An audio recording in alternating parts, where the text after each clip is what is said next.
Oramos, hermanos. Señor Dios bueno y Dios de misericordia, te adoramos, te bendecimos, damos gracias, Señor, por tu bondad, por tu mucha misericordia, porque nos permite como iglesia poder reunirnos, Señor, el primer día de la semana con la finalidad de nosotros poder adorarte y exaltarte, Señor, a través de nuestro culto público. Y en esta mañana hemos adorado tu nombre por medio del estudio de tu palabra, te hemos adorado, Señor, por medio de nuestras oraciones, te hemos adorado por medio de nuestras alabanzas, Señor, y por medio de nuestros diezmos y ofrendas. Y en este momento, Señor, te pido que nos permita, Señor, poder adorarte, Señor, por medio de la escucha reverente de tu palabra, y que tu Espíritu Santo, Señor, aplique tu palabra, Señor, a nuestras vidas, Señor, y que nosotros podamos rumiar tu palabra, Señor, y podamos, Señor, meditar y reflexionar en ella y ajustar nuestras vidas, Señor, para nosotros hacer lo que tu palabra sí nos enseña. En el nombre de Jesús. Amén. En esta mañana yo quiero responder a varias peticiones que me hicieron algunos hermanos para hablar sobre los sacramentos.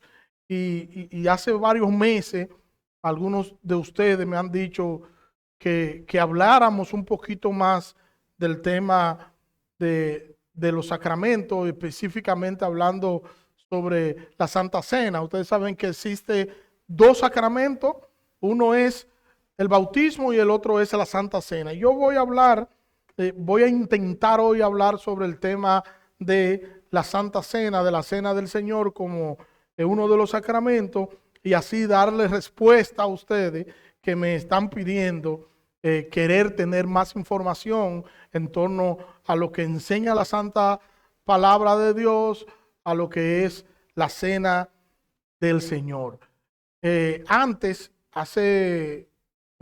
Podemos hablar del siglo pasado y en torno a lo que es la Iglesia Católica, lo que la Iglesia Católica enseñaba en torno a la Santa Cena. La Iglesia Católica decía que el pan y el vino, cuando ellos hacían la oración, entonces el pan y el vino literalmente pasaban a ser la sangre y el cuerpo de Cristo. Se convertía literal, o sea, tú tenías una copa de vino, hacías la oración y cuando tú orabas ahí había sangre, ahí no había vino, y cuando tú orabas entonces por la hostia, ya eso no era algo hecho de harina, sino que literalmente pasaba a ser el cuerpo de Cristo. Ahora, es eso lo que la Biblia nos enseña. La Biblia nos enseña que estos elementos se transforman de manera literal en la sangre y en el cuerpo de Cristo. Bueno, no es eso que la Biblia nos enseña, y es lo que vamos a tratar de dar luz en esta mañana en torno al tema de la Santa Cena. Y permítanme leer el primer párrafo, el primer texto que vamos a estar viendo, que es la primera carta a los Corintios, capítulo 11, versículo 17 hasta el versículo 34. Y dice el texto, primera carta a los Corintios, capítulo 11, versículo 17 al versículo 34, pero hoy solo vamos a leer hasta el versículo 22, o sea, del versículo 17 hasta el versículo 22. Y dice el texto: pero al anunciar esto que sigue, no os alabo, porque no os congregáis para lo mejor, sino para lo peor. Pues en primer lugar, cuando os reuní como iglesia, oigo que hay entre vosotros divisiones, y en parte lo creo, porque es preciso que entre vosotros haya divisiones para que se hagan manifiestos entre vosotros los que son aprobados. Cuando pues os reuní vosotros, esto no es comer la cena del Señor. Porque al comer, cada uno se adelanta a tomar su propia cena, y uno tiene hambre y otro se embriaga. Pues ¿qué? ¿No tenéis casa en que comáis y bebáis? ¿O menospreciáis la iglesia de Dios y avergonzáis a los que nada tienen? ¿Qué os diré? ¿Os alabaré? En esto no os alabaré. Y vamos a estar viendo la parte central de este pasaje, que es la cena del Señor y cómo debe celebrarse, que es de manera reverente, en unidad y discernimiento. ¿Por qué? Porque representa el sacrificio de Cristo y representa nuestra comunión con el cuerpo de Cristo. Y cuando hablamos de la comunión con el cuerpo de Cristo, estamos hablando de la comunión con los creyentes, de la coinonía, de la relación que debe existir entre los cristianos. Eso es parte de lo que es esto de la Santa Cena. Hace no tantos años, pero un tiempecito, yo recuerdo que cuando yo me convierto, que me bautizaron un sábado. Casi siempre a la iglesia antes le gustaba bautizar el sábado y así el domingo entonces presentaban a los bautizados. Ahora se bautiza el mismo domingo en la mañana y se presentan ahí mismo. Pero me bautizaron un sábado y dentro del bautismo y dentro de la ceremonia del bautismo, el pastor dijo que el domingo siguiente, o sea, el otro día, íbamos a tener Santa Cena. Yo no sé si usted puede entender eso, pero yo, que me crié en la Torre con Severina comiendo guineíto con huevo, y estaba en ese contexto, y me hablaron de una Santa Cena, yo dije, bueno, aquí se va a comer. Porque si es una cena y es santa, no pueden hablarme de huevo, tienen que hablar de carne. Yo dije, bueno, esa noche yo no atiné ni siquiera a cenar, porque ¿para qué? Que mañana hay un banquete en la iglesia. Se va a comer día duro y se va a comer bueno en la iglesia. Y cuando estamos en la iglesia, yo comienzo a mirar y digo, pues yo no veo movimiento de nada aquí. Yo no veo movimiento de nada y miro y nada. Y de repente pasan dos diáconos al frente con dos bandejitas. Digo yo, no. Pero no. Me engañaron, eso no es la Santa Cena. Y oraron y dijeron, pasen a buscar los elementos de la Santa Cena. Yo ni fui. A mí el pastor me dijo, Daniel, pase usted también. Yo no quería ir. ¿Cómo me dicen que eso es Santa Cena? Porque a mí no se me había explicado qué era la Santa Cena. Y como no se me había explicado qué era la Santa Cena, yo tenía en mi mente otra cosa que era incorrecta a lo que es la Santa Cena. Me fui desilusionado ese día. Y me pasó como con Abraham, que yo no sé si ustedes han notado, que cada mes Abraham corta la galletica un poquito más pequeña. Y así me pasó esa vez. Pero eso no es la Santa Cena. Entonces la idea hoy es que nosotros podamos entender, y cada uno de los que están aquí, sean adolescentes, adultos, podamos entender qué es la Santa Cena. Porque si en ese contexto a mí no me enseñaron lo que era la Santa Cena y yo me fui con una idea errada a la celebración, yo no fui como debí ir a la Santa Cena, ni con la actitud que yo debía ir a la Santa Cena, porque yo no sabía lo que era eso. A mí nunca se me dijo que yo tenía que ir porque era un sacramento, y como era un sacramento donde yo iba a recordar la muerte y la resurrección de Jesucristo, yo tenía que ir con cierta reverencia por lo que esto simbolizaba. Nunca me dijeron eso. Y yo no quiero que ustedes pasen tampoco por eso, ni los hermanos que pidieron el tema tampoco.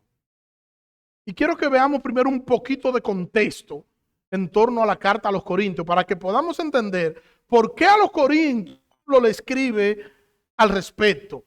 Vamos a ver un poquito de contexto. La ciudad del Corinto era una ciudad, primero, era una ciudad griega y rica, muy rica. Pero aparte de ser una ciudad muy rica, también era una ciudad muy corrupta. Y estaba ubicada de manera estratégica entre dos puertos mediterráneos. Hoy nosotros hablamos de un aeropuerto, pero en ese tiempo no, en ese tiempo todo era marítimo y el comercio era marítimo, y una ciudad que tenía dos puertos de por sí era una ciudad muy rica y era una ciudad muy visitada por turistas de todas partes. Corinto tuvo mucho éxito también con la parte del entretenimiento. Habían dos grandes acontecimientos atléticos o deportivos en aquel tiempo. Uno eran los Juegos Olímpicos, que todavía ustedes lo hacen, lo vemos hoy que se hacen, y el otro era los juegos ísmicos. Y en Corinto era que se hacían y se jugaban estos juegos ísmicos que se llevaban a cabo allí, se originaron en Corinto y iba gente a estos juegos de diferentes lugares por la facilidad que daba esta ciudad de los Corintios. Pero sucede que para el 146 los romanos destruyeron toda la ciudad por completo y 100 años después, entonces, Julio César reconstruye la ciudad y pasó a ser al principio una colonia romana poblada principalmente por romanos, pero luego se convirtió en una capital o en la capital de la provincia de Acaya. Y por su ubicación, luego entonces volvió y se convirtió en una ciudad sumamente importante y llegó a ser un centro mercantil muy importante dentro de Roma. Y lo que le dio resultado a esta gente, que se convirtió la ciudad en una ciudad cosmopolita y estaba poblada ya no por romanos, estaba poblada por griegos, por romanos, por funcionarios del gobierno, por negociantes romanos, negociantes también de otros pueblos. Vivían allí personas de todo Medio Oriente y también había muchos judíos en aquella ciudad. Era una ciudad muy interesante, la ciudad de Corintio, igual que muchas ciudades griegas. Corintio se convirtió en una acrópolis. Ustedes han escuchado Acrópolis, ¿no? O sea, vamos para Acrópolis, que está allá en la Churchill. Bueno, Corinto era una acrópolis, de allá atrás de donde viene esto, que era literalmente ciudad alta, lo que significaba esto. Y a Corinto la llamaban Acrocorinto. Y Corinto, esta parte alta, se utilizaba como un medio de defensa, pero también como un medio de adoración pagano. Y era tan grande y tan avasallante que podía dentro de ella podía albergar podía albergar no solamente a todos los corintios, sino a todos los que estaban alrededor de ellos. Podían estar todas las poblaciones incurvecinas, podían entrar ahí y podían refugiarse allí en aquella ciudad. Contaban con uno de los templos más famosos de aquel tiempo, que era el templo dedicado a la diosa Afrodita, que era conocida y es conocida hoy como la diosa del amor. El templo tenía unas 1000 prostitutas que eran las sacerdotisas de ese templo. 1000 quizás hoy no sea mucho, pero en ese tiempo hablar de que un templo tenía 1000 sacerdotisas era un escándalo. Y estas 1000 sacerdotisas lo que hacían era prostituirse dentro de la ciudad, y cada noche los viajeros que llegaban por los puertos, estas mujeres iban a ofrecerle su servicio, y no solamente a los viajeros, sino también a los que vivían también en aquella ciudad. Por esto el hecho de que era una ciudad totalmente depravada, era una ciudad pagana y una ciudad moralmente corrupta. A tal punto que en el griego clásico se utiliza una palabra que se puede traducir corintizar, y esto lo que significaba era comportarse como un corinto, y al que le decían eso tenía que pelear. A usted le decían que usted se comportaba como un corinto, usted tenía que pelear, porque esto era una representación de la inmoralidad y del libertinaje más obsceno. Era lo más bochornoso que le pudieran decir a usted, era decirle que usted era un corinto. El nombre de la ciudad se convirtió en un sinónimo de depravación total. Y dicho todo eso, Pablo escribe esta carta, y en la carta que el apóstol Pablo escribe, tomando en cuenta el contexto cultural de esta ciudad, Pablo menciona algunos pecados característicos de la ciudad, y que esos pecados característicos de la ciudad entonces se vieron reflejados en la iglesia. ¿Y cuáles son los pecados que Pablo menciona? En la carta a los Corintios capítulo 6, versículo 9 al 10, Pablo habla de fornicación, idolatría, adulterio, afeminación, homosexualidad, robo, codicia, borrachera, calumnia, y dice que habían estafadores. Imagínense una ciudad con esta gran característica. Nosotros tenemos, nosotros somos eso. A nosotros no nos pueden hablar de eso, pero en ese tiempo eso era un escándalo. Esta ciudad era conocida, reitero, por esa depravación, y eran estos corintios, no era un lugar sagrado, no era un lugar donde se iba a visitar en familia, donde los viajaban, no, era un lugar para prostituirse y para depravarse.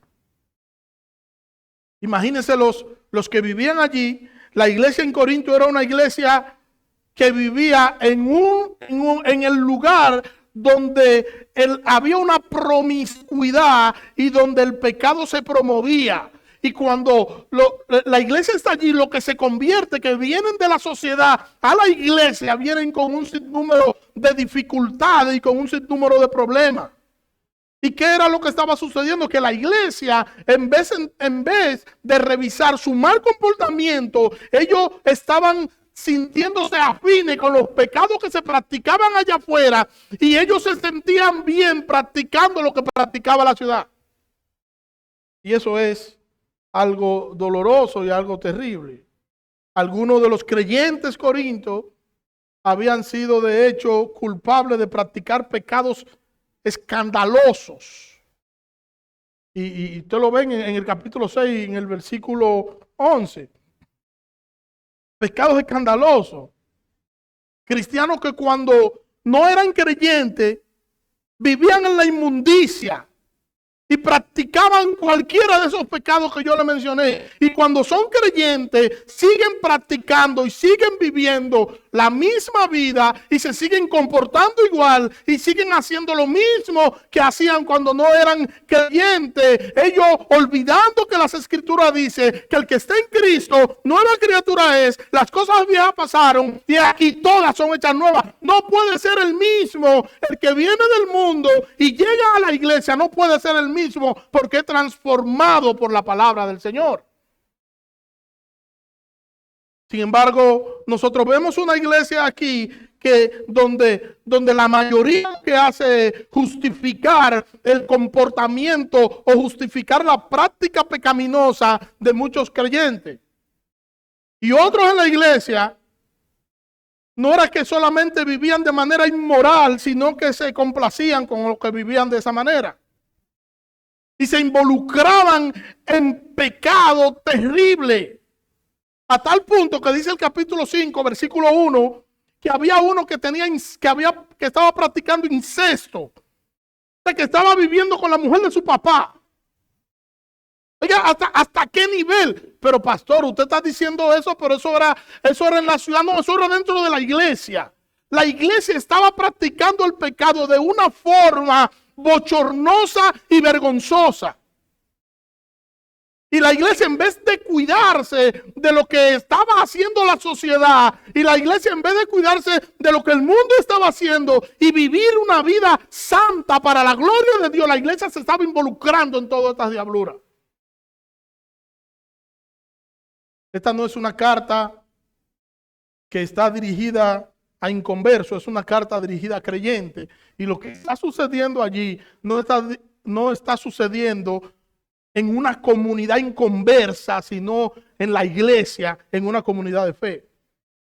Y nos está presentando a creyentes que no sabían distinguir entre una vida santa y una vida pecaminosa, que le daba lo mismo. Y cuando el creyente peca, ¿a quién ofende? Ofende a Dios.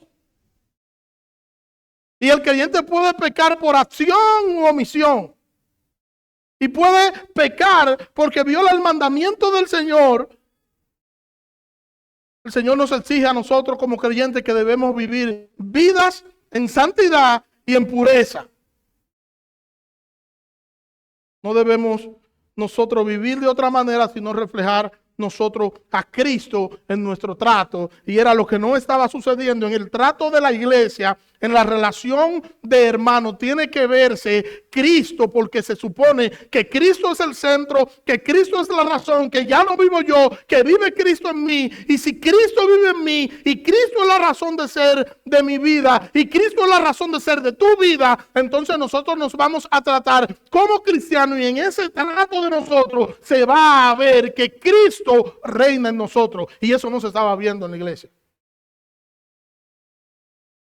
Lo que estaban haciendo era pecando de orgullo, y a veces nos sentimos, y hay muchos por ahí que se sienten orgullosos de su verdad, que son tan humildes, que se sienten orgullosos de ser tan humildes.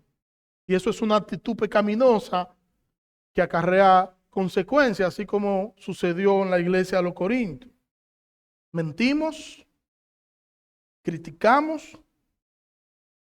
y eso es que nos hace mantenernos en este círculo pecaminoso. Y a veces creemos que mentir, decimos, no, el cristiano no puede mentir, pero en la práctica se nos hace fácil nosotros poder practicar la mentira, y nosotros poder criticar al otro, y nosotros poder señalar al otro, y nosotros querer aplastar al otro, y nosotros querer mostrar que yo soy mejor que el otro, y mostramos las condiciones, y se nos olvida que nosotros somos iglesia, que nosotros deberíamos ir al Señor en oración, a nosotros pedir perdón cuando nosotros tengamos ese deseo de nosotros querer dañar o hacer algo contra nuestros hermanos. El apóstol Pablo llegó a la ciudad de los Corintios por primera vez en su segundo viaje misionero. Y cuando Pablo llega a Corinto, Pablo se encontró allí con Aquila y Priscila. Y esos son de los nombres bonitos que yo casi no escucho. ¿Tú te imaginas que en vez de Luis José se llame Aquila? Es complicado. Y que en vez de Dayana, Priscila. Ay, Priscila, Martín no me puede escuchar. Pero es complicado. Estos dos judíos, Aquila y Priscila, habían sido expulsados de Roma. Roma lo expulsa. Y estos son lo que nos enseña Pablo, que trabajaban igual que él, haciendo tiendas. Y se quedaron con Pablo allí, ayudando a Pablo, predicando el evangelio con Pablo en la sinagoga cada sábado. Y luego de Macedonia llegaron Timoteo y Sila, y en medio de todo eso comenzó a crecer el tema de la predicación. Comenzó de manera tímida, como empiezan las cosas del Señor, porque nosotros tenemos una idea y nosotros decimos, vamos a evangelizar en San Luis, por ejemplo. Vamos para San Luis. Vamos a San Luis. Y nosotros no, San Luis. Llegamos a San Luis. Cuando llegamos a San Luis, ¿qué pasó? San Luis completo está ahí escuchando, ¿no? Y vamos a hacer el llamado. ¿Quién quiere aceptar a Cristo? 4,000 dijeron, y nosotros tenemos eso en la mente. Y no. Hoy vamos, predicamos, y al otro día tenemos que alquilar un local porque una iglesia que vamos a hacer de una vez. Las cosas en el Señor no funcionan así. Pablo duró tiempo predicando. Se le unió Sila y Timoteo y siguieron predicando y siguieron predicando. Entonces, cuando comenzó entonces la cosa a verse buena, que la gente comenzó a escuchar y a convertirse, ¿qué pasaba ahí? ¿Qué mandaba ahí? La gente comenzó a escuchar el evangelio y comenzó a convertirse. Vamos a gozarnos, ¿verdad que sí? No, comenzó la resistencia por el mensaje. Cuando usted hace lo que el Señor quiere que usted haga, usted dice, no, fiesta ahí en los cielos. Sí, es verdad, pero usted va a tener más luchas. Usted hace exactamente lo que Dios quiere que usted haga. Usted está en la obra haciendo lo que Dios quiere que usted haga. ¿Qué va a suceder? Más lucha, más dificultades. Las luchas comienzan, y las luchas comienzan primero en la mente y se trasladan luego al campo físico, y comenzamos entonces a experimentar un sinnúmero de dificultades. Usted decide hacer algo para el Señor, reitero, y va a tener resistencia. Pero no obstante a eso, nos dice la Escritura que muchos corintios y judíos también comenzaron a creer en Jesucristo. Ellos comenzaron a creer en Jesucristo. Luis Daniel, Ricardo, que no están aquí, los que están trabajando evangelismo en San Luis. Ellos comenzaron a querer la gente después de muchas luchas, después de muchas dificultades, después de ellos ir a predicar y no tener ningún tipo de resultado. Después de quizás de ellos decir, ay, ¿y ahora qué vamos a hacer? No escuchó nadie. No, pero yo creo que tenemos que irnos a otro lugar porque es que esta ciudad es una ciudad muy perversa. Vámonos a otro lugar porque esto no funciona aquí. No, lo que pasa es que no depende del que quiere ni del que corre, sino del Señor. Al final, el que da fruto a la predicación del predicador no es el predicador, es el Señor. Y el trabajo de nosotros no es convertir a la gente, es decirle, es hablarle, es mostrarle el mensaje, y el Espíritu Santo es entonces quien hace el trabajo. Y cuando nosotros predicamos, la gente va a hacer resistencia. Nosotros salimos a evangelizar, yo recuerdo, creo que a 2 esquinas de aquí que le predicábamos a una gente y la persona decía, ok, eso que usted dice, pero yo conozco un evangélico. ¿Y qué tiene que ver lo que yo te estoy diciendo con eso? No, que yo conozco un evangélico que hizo tal cosa. Y no, porque miren, en tal tiempo, no, porque miren, en el 1475 una persona, pero ¿y qué tiene que ver una cosa con otra? No, eso es simplemente resistencia. Ahora, no es verdad que nosotros vamos a hablar del evangelio y que el que escucha va a estar feliz y decir, ¿y cuándo que tú me vas a decir que vas a orar para yo aceptar a Cristo? No es verdad. No es verdad. Usted le va a decir, ¿tiene sentido esto para ti? Si quieres aceptar a Cristo, la persona te va a decir que no. No, y tú se lo vas a decir 5 veces. Y quizá a la 6ª vez la persona va a venir a Cristo y tú vas a decir, pero ahora yo no lo comprendo, porque ahora yo no tuve que decir muchas cosas. No, porque eso es un trabajo interno del Espíritu Santo. Y si esa persona, asúmele que a esa persona que escuche cosas que no debería escuchar de la iglesia y cosas que no debería escuchar de algunos hermanos. O si ese que te escucha conoce la vida pasada de quien le está predicando, peor todavía. La Biblia nos dice en el libro de los Hechos, en el capítulo 18, que Cristo, que era un dirigente de la sinagoga, también creyó con toda su familia. Creyó y se convirtió a Cristo. Pablo continuó ministrando en Corinto y durante 1 año y medio Pablo estaba allí constantemente predicando. Todos los sábados en la sinagoga y haciendo en la semana contacto todos los días para predicar el evangelio allí. ¿Y qué provocó todo eso? Una oposición radical de los judíos. Y fue tan fuerte esta oposición que a Pablo lo acusaron y lo llevaron ante los tribunales. Y dado que las acusaciones eran de carácter religioso, entonces el procónsul se negó a juzgar el caso. Y Pablo se quedó allí también todavía. Entonces me juzgaron, mira lo que me hicieron, me tendieron una trampa, yo me voy de aquí. No, Pablo se quedó todavía. Cuando Pablo salió de Corinto, se llevó a Priscila y Aquila y se marchó entonces para Efesio y dejó en Efesio a creyente, un grupo de hermanos, y él regresó entonces a Palestina. ¿Y quién se queda en Corinto?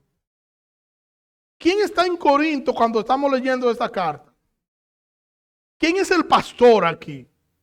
Un evangelista llamado Apolos. Era un convertido judío. De hecho, Pablo mismo nos dice que era muy elocuente de palabra. Era natural de Alejandría. Había llegado a Éfeso y comenzó a predicar mientras Priscila y Aquila estaban ahí en Éfeso. Él comenzó a predicar. Tenía algunas deficiencias y algunas dificultades con el tema de las escrituras o con temas doctrinales. Y entonces Aquila y Priscila jugaron un papel decisivo para instruirlo. Y cuando él se propone entonces a ir a Acaya, allá que recuerden que le dije que la ciudad era Corinto, de la provincia de Acaya. Entonces la iglesia de Éfeso no solamente lo anima a que vaya, sino que la iglesia de Éfeso le da una carta de recomendación, recomendándolo a Apolo a la iglesia de Corinto. Y así comenzó a ministrar en Corinto él como su pastor. Usted puede encontrar eso en Hechos capítulo 18, versículo 24 y 19, versículo 1. ¿Y por qué le menciono todo esto? Le menciono todo esto porque este es el orden bíblico. Son las iglesias las que envían misioneros. Son las iglesias las que envían a los pastores. Son las iglesias las que ordenan a los pastores. Y es importante saber eso en esa época, porque estamos en la época donde una gente se sueña que estaba hablando en público y al otro día dice, me voy de la iglesia, cierro la marquesina de mi casa, compro 10 sillas, compro un podio y voy a poner una iglesia. Es en el tiempo que estamos viviendo. Y por eso tenemos hoy tantos lobos vestidos de ovejas y tanta gente haciendo y deshaciendo que tú dices, ¿qué fue lo que pasó? Y cuando tú analizas el contexto, era una persona que no tenía ningún tipo de supervisión, que no le rendía cuenta a nadie y que era un llanero solitario. Yo no tengo que hablarle mucho, que ustedes conocen. Ustedes saben que hace, creo que una semana atrás, juzgaron 2. Creo que fue 10 años que le echaron a cada uno. ¿Y qué estaban haciendo los 2? Violando menores dentro de la iglesia. 2 delincuentes, 2 bandidos. Pero cuando tú analizas el prontuario de esta gente, tú dices, ¿quién a ellos lo ordenó? Nadie lo ordenó. Cuando tú dices, ¿quién los envió a ellos a ese lugar? Nadie los envió. Ellos soñaron un día que se acostaron con hambre, que estaban en un grupo predicando y entonces se metieron a... Eso no es lo que la Biblia enseña. Son las iglesias las que envían. Porque si yo envío a Héctor a Boston a predicar, ¿te gustó ahí, verdad que Silvia se rió? Si yo envío a Héctor a Haití a predicar, ahí no le gustó. Entonces, yo soy responsable, nosotros somos responsables como iglesia de a quien nosotros hemos enviado y tenemos que ir a supervisarlo. Y nos van a dar la cara. Y cuando pase cualquier cosa por allá, él va a decir, no, yo soy de un Mesías en Santo Domingo. Y van a llamar y van a decir, mira, está pasando un problema, el tipo come demasiado, lo que sea. Pero no van a, pero si él va por su propia cuenta, ¿con quién van a hablar? Con nadie, porque él es un llanero solitario. Y es así como deben funcionar las cosas en la iglesia, porque eso es lo que nos enseña la Biblia. Pero es lamentable lo que nosotros estamos viendo hoy. Entonces, pastor, si es la iglesia que envía, entonces no es Dios quien llama al ministerio. Sí, Dios es quien manda, Dios es quien llama al ministerio, pero te envía por medio de una iglesia local. Si Dios no te envía por medio de una iglesia local, tú no debes ir. Porque ese es el orden que nosotros encontramos en la Biblia.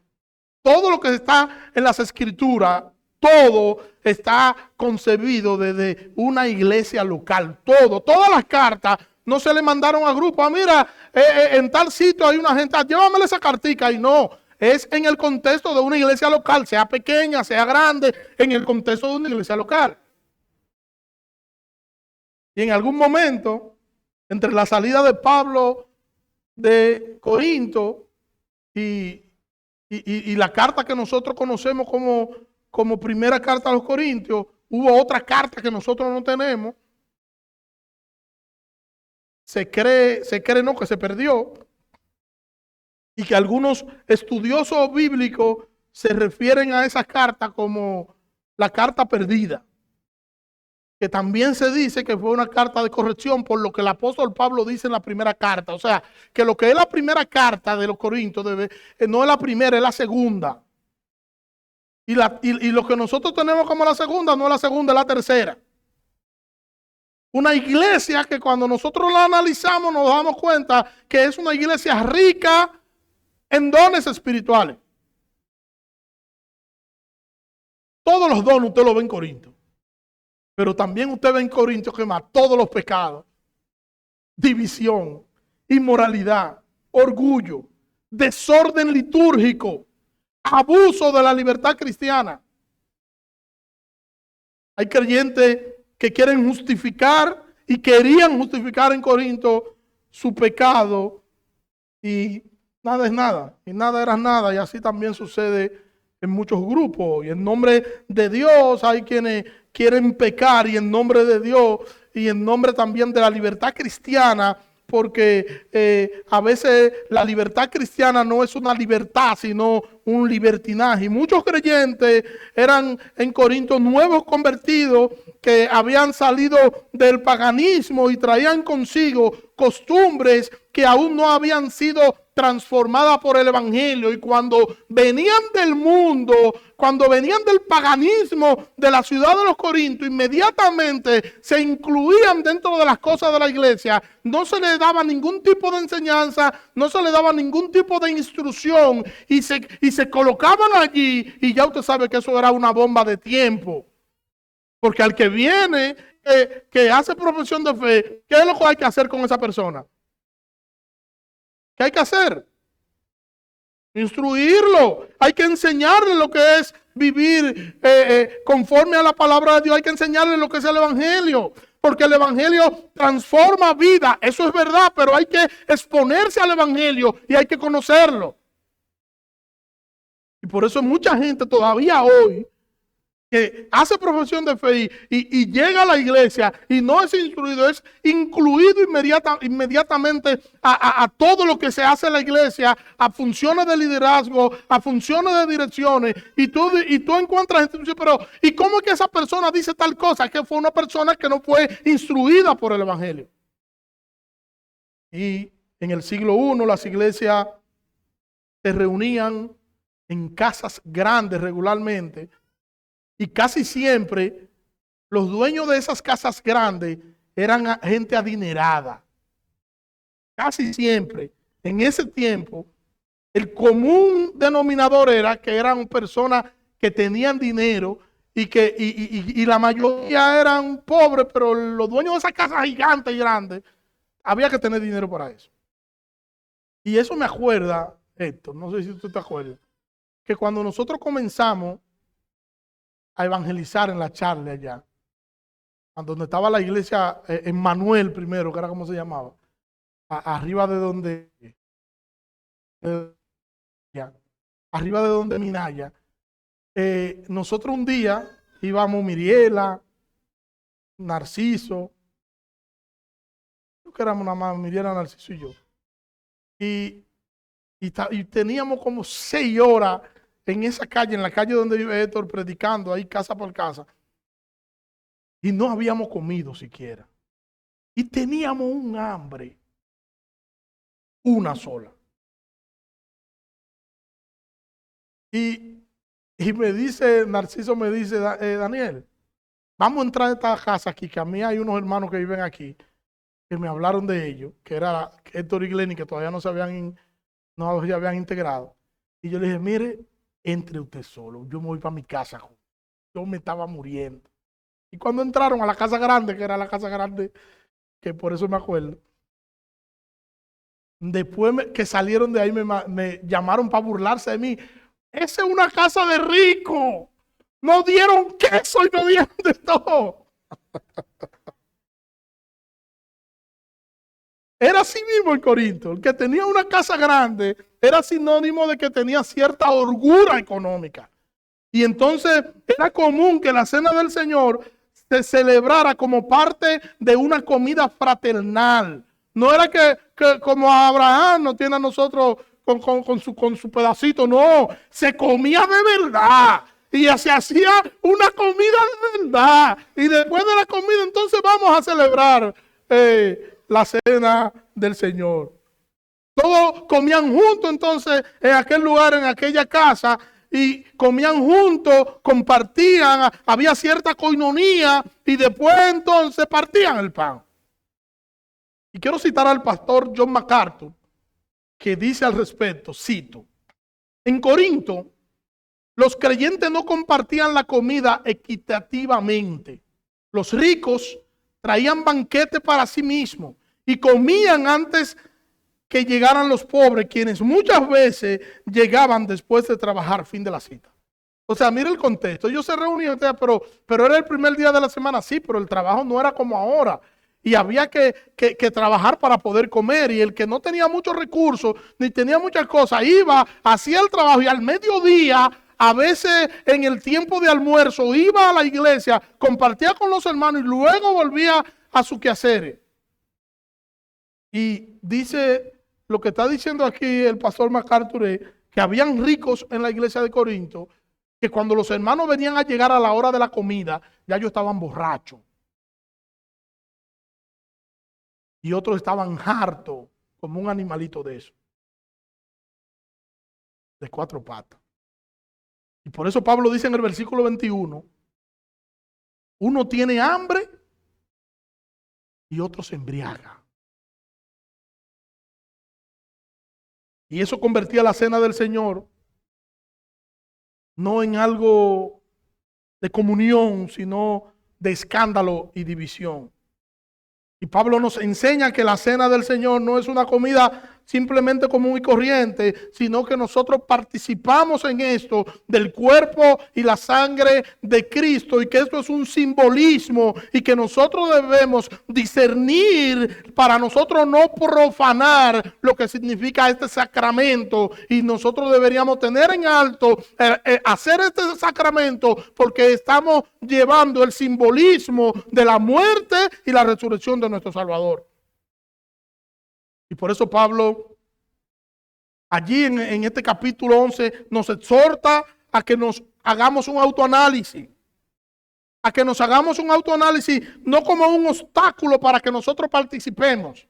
No, sino como una preparación reverente para que nosotros podamos estar conscientes y reverentes al Señor en lo que estamos haciendo.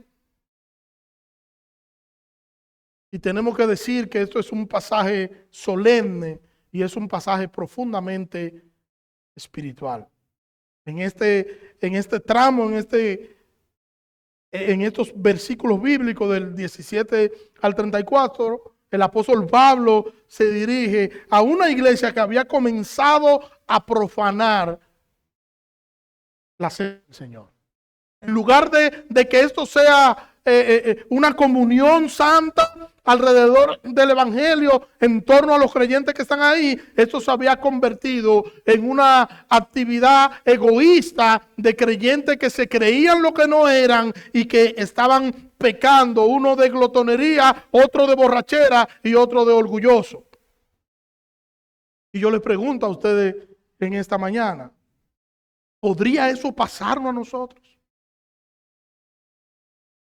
¿Es posible que nosotros celebremos externamente la cena del Señor sin nosotros comprender internamente lo que significa? ¿Es posible eso?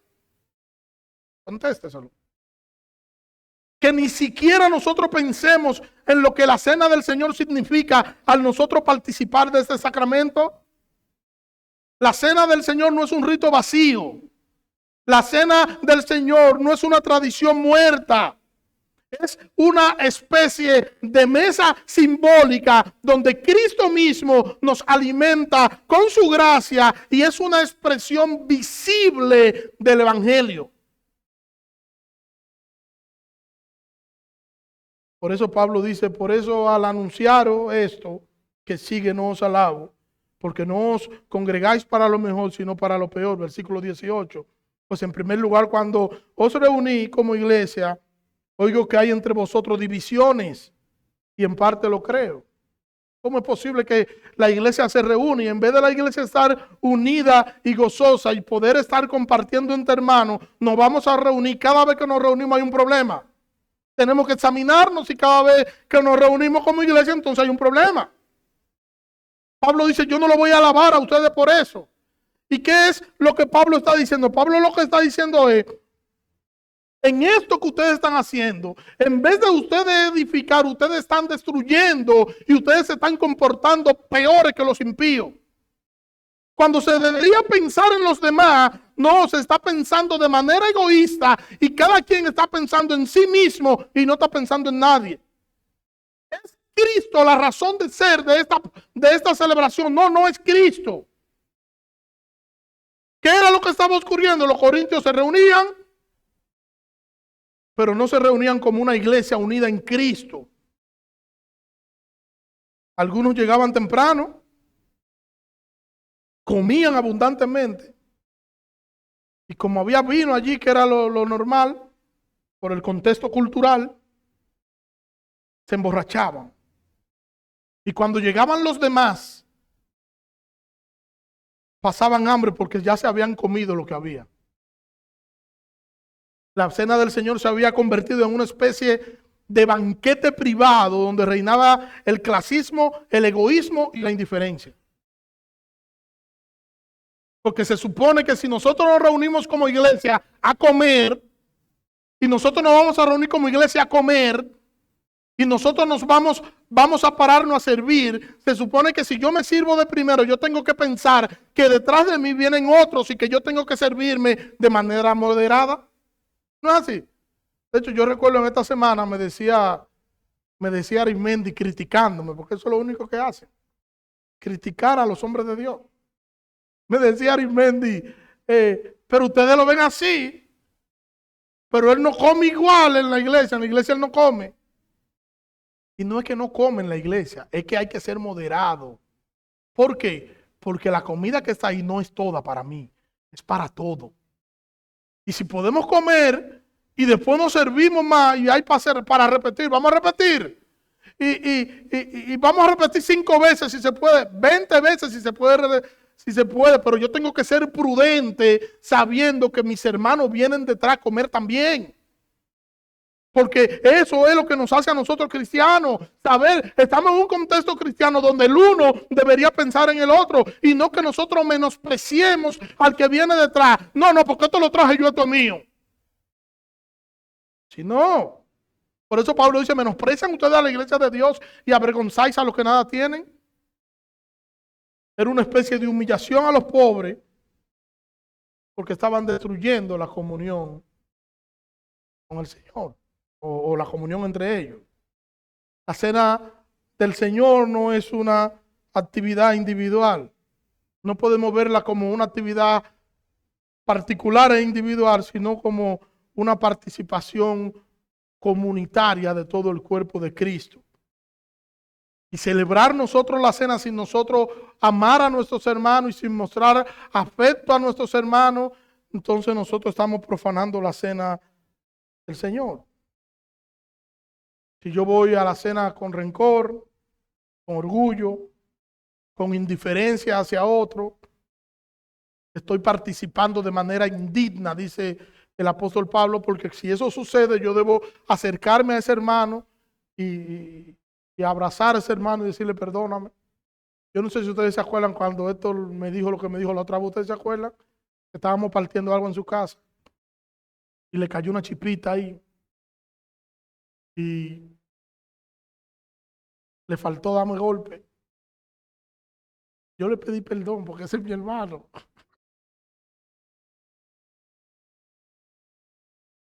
Al que yo no entiendo a Juan Francisco, porque Juan Francisco, después de lo que le pasó del accidente, ahora él está soldando el hombre. Eso yo no lo entiendo. Hay cosas que yo no las comprendo, que para mí son incomprensibles. Óyeme, a mí me dijeran, mira, hay una soldadora y yo me voy, está por aquí, me voy por el otro lado. Pero, si a él le gusta, nosotros como cristianos debemos procurar, cuando nosotros nos reunimos como iglesia, que reine siempre la unidad y reine siempre la hermandad. Y nosotros tenemos que demostrarle al que no es cristiano, cuando se junta con nosotros que somos cristianos, nosotros debemos mostrarle a Cristo en nuestro accionar. Amén.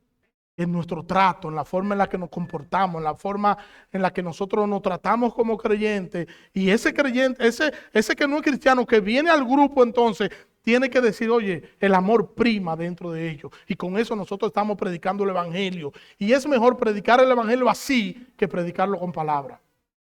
Es mejor no decir nada y predicar con las acciones que decir mucho y que nuestras acciones no digan nada. Que el Señor nos ayude, hermano, a que nosotros podamos vivir y predicar el evangelio. Oremos, Señor, gracias. Gracias, Señor, en esta mañana. Gracias por tus bondades, por tu misericordia, Dios. Te pido, nos ayude, Señor, a nosotros poder entender, Señor, que debemos compartir y tratarnos como creyentes, que en el contexto de la Santa Cena nosotros debemos no actuar con egoísmo ni con orgullo, sino saber que esto debe fomentar en nosotros la unidad. Perdónanos, Señor, si hemos pecado contra ti, Señor. Perdónanos, Señor, y ayúdanos, Señor, a reflejar a Cristo en el trato el uno para con el otro. En el nombre de Jesús. Amén. Dios le bendiga.